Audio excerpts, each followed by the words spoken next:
Olá, meu nome é Carolina, eu sou professora do ICB da USP e eu tô aqui para dar aula para vocês sobre o desenvolvimento e regeneração da retina. Essa aula está dentro do contexto de sistema nervoso, principalmente sistema nervoso central, e ela é continuação da aula da professora Irene, que já deu a introdução sobre o desenvolvimento do sistema do olho para vocês. Essa aula vai ser dividida em 4 vídeos. No primeiro vídeo eu vou fazer uma breve revisão sobre a formação embrionária do olho. No vídeo 2, eu vou falar sobre a diferenciação celular e os fatores de determinação da diferenciação retiniana. Na parte 3, eu vou falar do desenvolvimento da retina propriamente dita e vou trazer algumas funções das células da retina. E eu vou fechar essa aula falando sobre a regeneração retiniana, o que se sabe hoje em dia e principalmente no contexto científico. Essas aulas vão ser disponíveis em vídeos, vocês já receberam os 4 vídeos. Além disso, eu vou mandar para vocês o PDF, caso você prefira acompanhar o PDF, vendo os slides da aula e escutando o áudio através de arquivo MP3. Esse áudio também vai ser colocado no Spotify para ser ouvido em forma de podcast e os vídeos vão ser adicionados no YouTube. Provavelmente vocês já receberam o link também, caso essa seja a sua escolha de acompanhamento da aula. Começando a aula, parte 1, revisão sobre a formação embrionária do olho. Apesar de parecerem muito diferentes, os olhos de vertebrados eles possuem constituição bem semelhante entre si. Algumas espécies apresentam particularidades, os felinos e as aves são diferentes dos mamíferos, por exemplo, dos primatas, mas a constituição dos olhos e as suas funções são preservadas entre as espécies. Dessa forma, o desenvolvimento embrionário também apresenta as etapas preservadas entre essas espécies vertebrados. Então, na aula de hoje, eu vou focar principalmente no desenvolvimento do olho de mamíferos, da retina de mamíferos, mas os conceitos aplicados podem ser expandidos para as outras espécies também. Olhando a estrutura do olho no sentido macro para o micro, nós temos a íris, que é a região colorida do olho, cada um tem uma cor específica, dependendo da sua carga genética, respeitando muito a genética familiar. E a íris dá base para a formação de uma outra estrutura chamada pupila. A pupila não é uma estrutura física, ela é o que eu posso chamar, entre aspas, de um buraco. Essa pupila ela é formada pela contração ou a dilatação da íris e ela é manipulada de acordo com o fornecimento de luz do ambiente. Então, se você está num ambiente mais escuro, com pouco fornecimento de luz, essa pupila vai contrair, vai ficar numa estrutura um pouco mais fechada. Desculpa, ao contrário, né? Se você está num ambiente escuro, com pouco fornecimento de luz, a pupila vai abrir para que você consiga absorver o máximo de luz possível do ambiente, porque tem pouco fornecimento. Já em ambiente claro, se você estiver lá fora, com muita luz, um dia muito claro, essa pupila então vai contrair para que você não fique exposto a uma intensidade muito grande de luz, preservando as suas células, principalmente a retina. Além disso, além da íris e da pupila, nós temos uma estrutura externa chamada de esclera, que é um tecido esbranquiçado que fica logo em volta da íris. A esclera é muito importante, ela tem essa coloração esbranquiçada, mas ela pode dizer muito sobre o estado de saúde da pessoa. Por exemplo, se ela estiver num estado mais avermelhado, quer dizer que esse paciente, essa pessoa pode ter desenvolvido algum tipo de irritação ou um fármaco ou um produto, por exemplo. Se ela tiver de coloração mais amarelada, isso pode dizer que ela está com algum problema sistêmico, né? Tem algum quadro patológico que precisa de acompanhamento médico. Essa é a visão externa. Mas vamos olhar por dentro. Se a gente fizer um corte bem delicado e olhar a região interna desse olho, a gente consegue ver outras estruturas que por fora não conseguimos ver, né? Por exemplo, por dentro nós temos essa estrutura chamada de cristalino, é um gel transparente resistente, e esse cristalino funciona como a lente natural do nosso olho, é ele que ajuda o foco, ajustar o foco do que a gente vê. Se você faz uso de óculos ou de lentes de contato, essas lentes são usadas para correção porque o seu cristalino não está conseguindo fazer o trabalho direito de ajustar o foco da sua imagem. Então a imagem vem de fora, passa pelo cristalino e o cristalino posiciona exatamente na região mais importante de visão, que é a chamada de macula. Se o seu cristalino já não faz essa função direito, então você precisa de uma lente de correção para ajudar a fazer a visão cair exatamente no foco correto. Do inglês ela é chamada de lens, por isso que algumas pessoas chamam de lente, mas ela é chamada de cristalino. Tá? Aqui a gente vai usar a nomenclatura correta. Errei, né? Aqui é um L. Tá.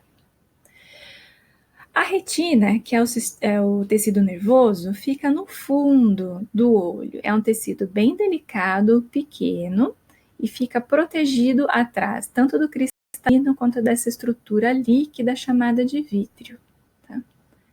O vítreo é um gel aquoso que, além de manter a homeostase do olho, protege também a retina, dando a sua nutrição. A retina fica no fundo do olho e ela é composta por 3 camadas celulares. Então, nós temos uma camada grande externa, que é a camada dos células fotorreceptoras. Nós temos a camada intermediária e uma camada mais interna, que é a camada de células ganglionares. Essas 3 camadas de células são intercaladas por 2 camadas de sinapses, tá? São chamadas de plexos.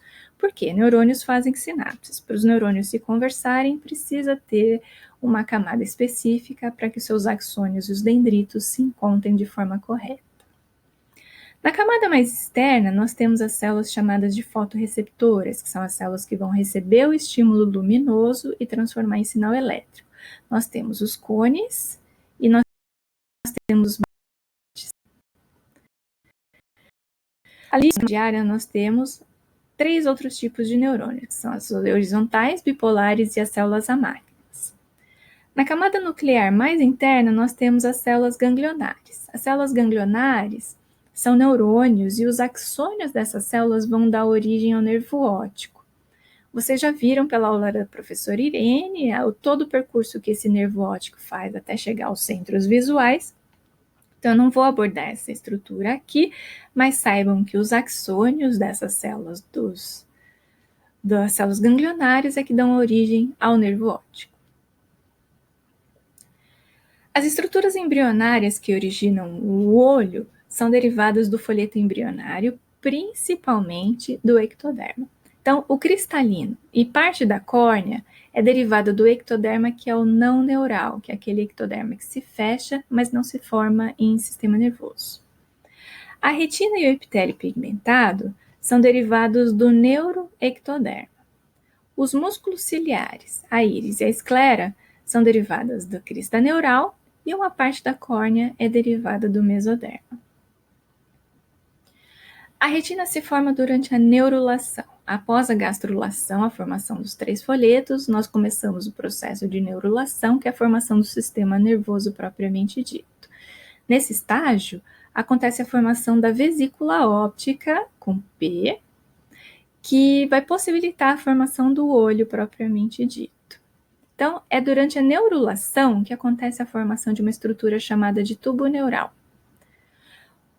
A neurulação acontece no ectoderma, então eu ignorei as outras camadas, o mesoderma e o endoderma, e vou focar só no ectoderma. Durante o processo de neurulação, o ectoderma, a partir da presença e da ausência de algumas substâncias, começa a se tornar mais espesso e forma-se uma estrutura chamada de placa neural. Tá? Essa placa neural, ela começa a sofrer um processo de invaginação ou dobramento, e com esse dobramento, 2 outras estruturas se formam, que são as pregas neurais. Então, essa placa neural se espessa, começa a formar um sulco e, em conjunto, 2 pregas se formam ao mesmo tempo. Conforme esse sulco vai adentrando aqui na região interna do embrião, essas regiões externas ou laterais do ectoderma começam a se aproximar, as pregas neurais se aproximam e vão se unir, formando então 2 estruturas, o tubo neural e novamente o ectoderma fechado. Aqui eu vou mostrar para vocês um vídeo do ectoderma formando o sulco e as pregas neurais aqui. As pregas se unem, a união das pregas solta essas células que são intermediárias, são chamadas de crista neural, e nós temos a formação do tubo neural. Tá? Então, no fim do processo de neurulação, nós temos o tubo neural, que vai dar origem ao sistema nervoso central, e o ectoderma não neural, que vai formar outras estruturas, e dentro do olho também vai formar a parte do cristalino. Resumindo de novo, então nós temos o ectoderma vai se dividir em duas partes, o neuroectoderma, que é a região interna, e o ectoderma superficial, que é a região lateral. O neuroectoderma vai se transformar em tubo neural e crista neural, e o tubo neural que vai derivar as células da retina. Então, as células da retina são originadas do tubo neural. As células da crista neural vão dar origem a células diferentes, como os gânglios, os nervos, cartilagens e arcos branquiais. E o ectoderma propriamente dito, o superficial, aquele que se fecha novamente em cima do embrião, em volta do embrião, vai dar origem ao cristalino dentro da estrutura do olho, além de outras estruturas como epiderme, pelos, unha, esmalte, etc. Tá? Aqui é um vídeo que a professora Irene já mostrou muito parecido, mostrando o fechamento do tubo neural e o princípio da formação das vesículas ópticas que eu falei para vocês. Então, esse é um embrião de galinha e nós temos aqui o tubo neural se fechando do sentido céfalo-caudal e a região cranial começa a se especializar. Vocês conseguem ver já algumas estruturas se destacando. Esses daqui são os futuros cálices ópticos, então essas são as estruturas, as vesículas ópticas se destacando dentro dessa estrutura cranial, principalmente dentro do prosencéfalo. Tá? Vamos olhar com mais detalhe essas vesículas ópticas. Então, lembrando, isso daqui é o tubo neural, que começa a se especializar, então duas estruturas começam a apontar, que são as vesículas ópticas, e elas são formadas do mesmo tecido do tubo neural. Essas vesículas ópticas se destacam aqui na ectoderma interno, né, aquela parte neuroectoderma, e próximo, muito próximo do ectoderma externo, que é o não neural.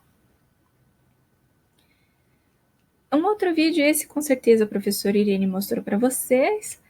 Vou falar sobre o fechamento de novo. Então, essa é a região cranial, essa é a região, nem adianta, né? Cranial, aqui é a região cefálica, a região caudal. O tubo neural se fecha nesse sentido, e vocês vão acompanhar esse fechamento do tubo neural, ao mesmo tempo que essa região do prosencéfalo já começa a se especializar, formando essas duas estruturas mais destacadas, tá? Que são os futuros olhos. Aqui são os futuros cálices ópticos, mas nesse estado ainda não chegou ao estado de cálice óptico.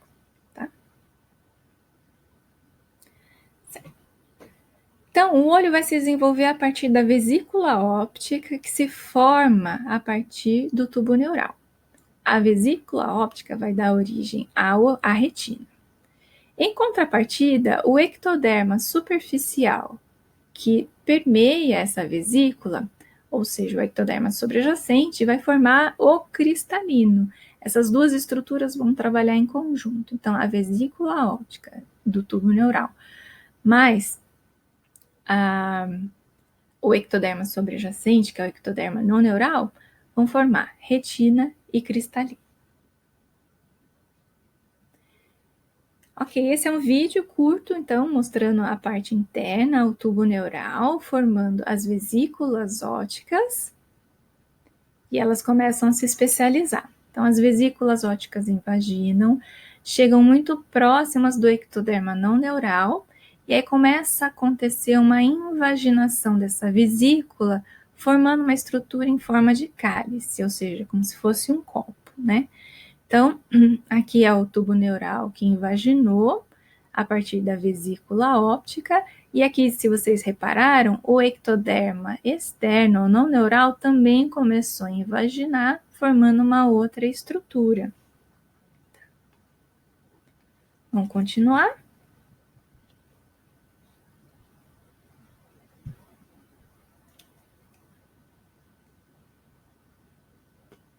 Vamos tentar passar isso.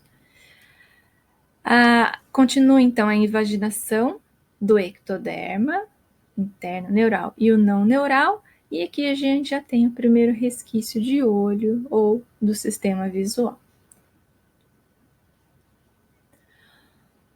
Mesma coisa, só que através de uma imagem de fotomicrografia de microscopia eletrônica. Aqui é o tubo neural invaginado, formando, então, a vesícula óptica, e o ectoderma externo não neural invaginando, formando o cristalino também.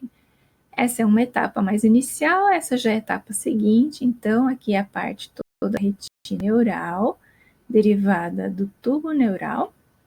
E aqui a parte do ectoderma que invaginou, o ectoderma externo, formando o cristalino, e aqui a retina.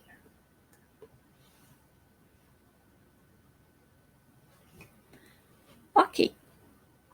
Então, no fim todo esse processo de formação de cálice óptico, a camada interna vai formar a retina neural, que futuramente vai se diferenciar em vários tipos de células neurais diferentes, e o cristalino, que não é neural, o cristalino é mais epitelial, mas vai formar também, vai fazer parte da composição do olho.